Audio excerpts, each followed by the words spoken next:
नमस्कार मंडळी. आज मी जेवणाला बनवत होते इन्स्टंट रवा आप्पे. खरंच खूप क्रिस्पी आणि मस्त लागतात आणि झटकीपट तयारही होतात. आणि असंच काहीतरी खायचं बनत असेल ना, तर ही अशी माझ्यावर नजर ठेवून असते. जणू काही सगळं मी एकटीच खाऊन टाकेन.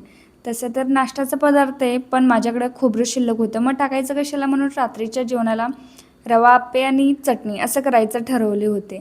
आणि आमच्या हुनाला बिगर फोडणीची चटणी चालतच नाही. यासाठी प्रत्येक वेळी चटणीला फोडणी द्यावीच लागते आणि फोडणी दिल्यानंतर ना त्याची चवही खूप छान लागते. आणि हे व्हिडिओ ना खूप दिवसापूर्वीचे आहेत. काही कारणास्तव मी एवढे दिवस व्हिडिओ टाकलेच नव्हते, पण आता म्हणलं ते जे आहेत ते तरी टाकूया. पण यापुढे ना माझे रेग्युलर व्हिडिओ तुम्हाला पाहायला मिळतील. आणि माझे व्हिडिओ पाहायला आवडत असेल तर आपल्या चॅनलला एक सबस्क्राईब नक्की करा. आणि इकडे बघू शकता किती छान मस्त खरपूस असे आप्पे तयार झालेत. आणि याची जर रेसिपी तुम्हाला पाहिजे असेल ना तर कॉमेंट करा, मी तुमच्यासोबत शेअर करेन. चला तर मग बाय.